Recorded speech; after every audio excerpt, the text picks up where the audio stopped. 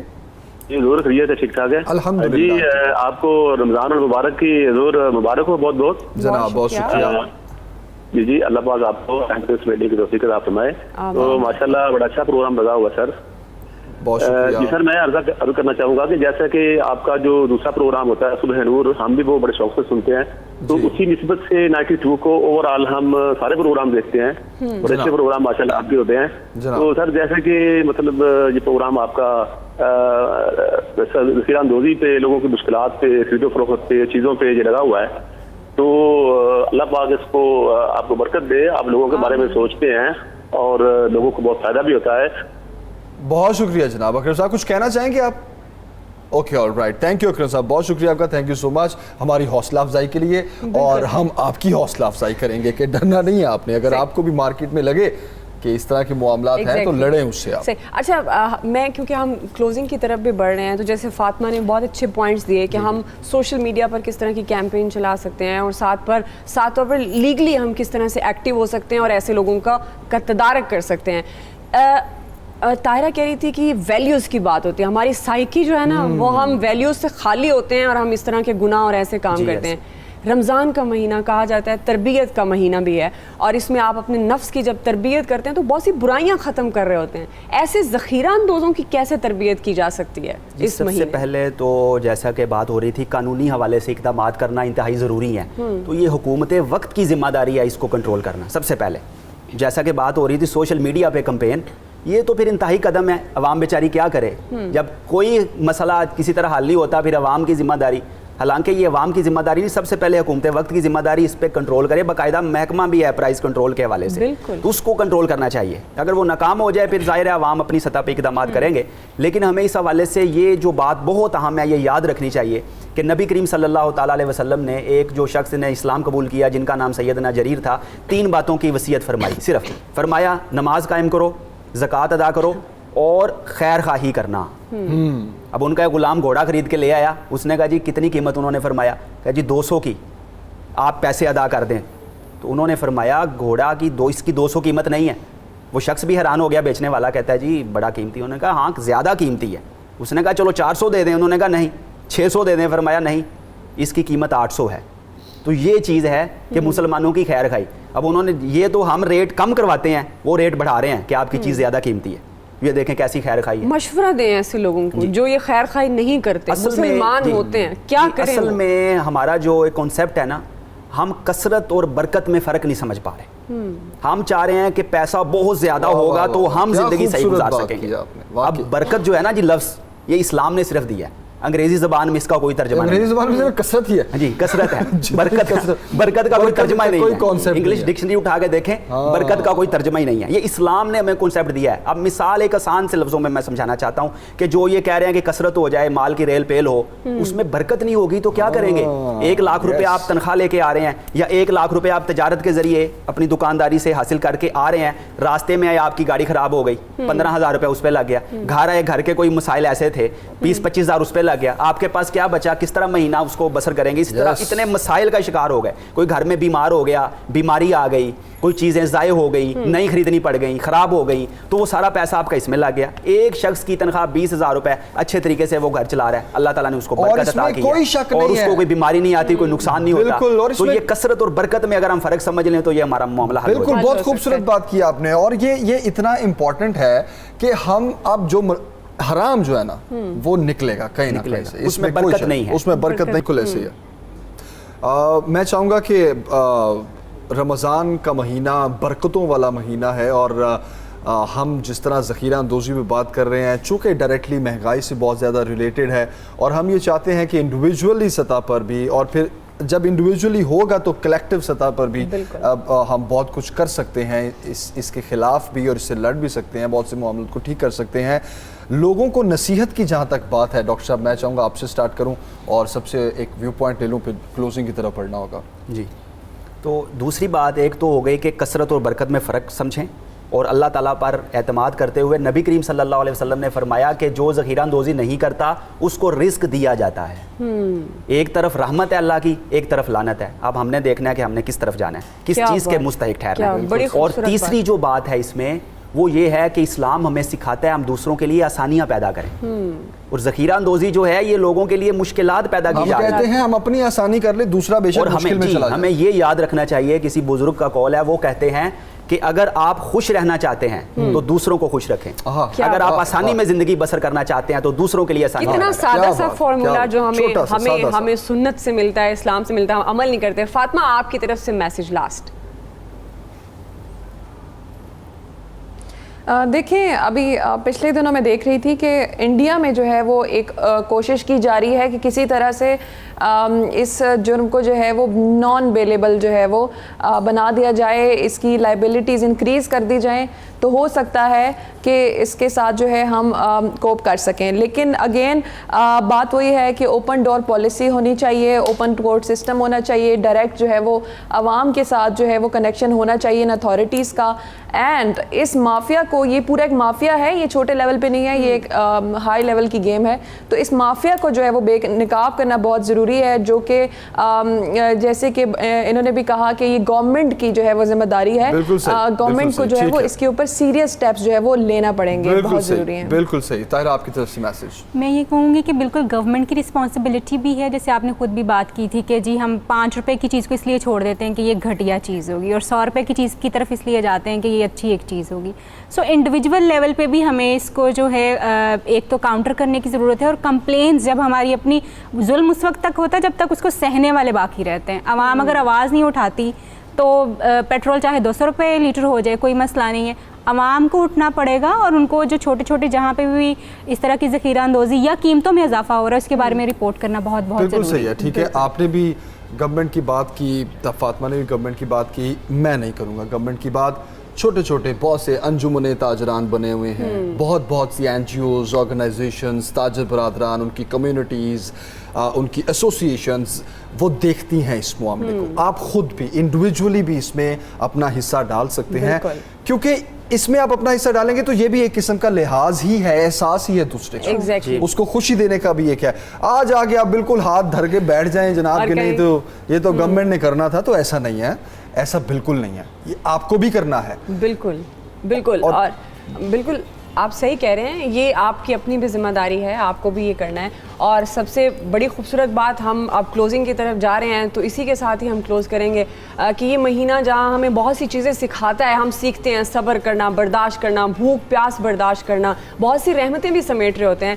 تو اگر ہم میں سے کوئی بھی ذخیرہ اندوزی کرتا ہے گھر کی سطح سے لے کر مارکیٹ کی سطح تک, تو ہم اپنی اصلاح کر سکتے ہیں. ہم نے آج کے پروگرام کا آغاز بھی اسی سے کیا کہ ہم توبہ کر سکتے ہیں. پچھلی باتوں کی توبہ کیجئے, بھول جائیے, کیونکہ یہ نئے سرے سے نیا آغاز کریں, اچھی اچھی رحمتیں سمیٹیں اور خاص طور پر اس گناہ سے بچنے کی کوشش کریں. اور اللہ معاف کرنے والا. بالکل, اور انفرادی سطح پر بھی اور اجتماعی سطح پر. بے شک. تو انشاءاللہ کل آپ سے ملاقات ہوگی, پہلا روزہ ہوگا کل, تو امید کرتے ہیں کہ اللہ تعالیٰ یہ مہینہ آپ کے لیے بھی, پاکستان کے لیے بھی خاص طور پر بہت برکتوں والا مہینہ ہو اور آسانیاں پیدا ہوں. انشاءاللہ کل آپ سے ملاقات ہوگی. تمام مہمانوں کا بھی بہت شکریہ, فیڈ بیک دیجیے گا. اللہ حافظ.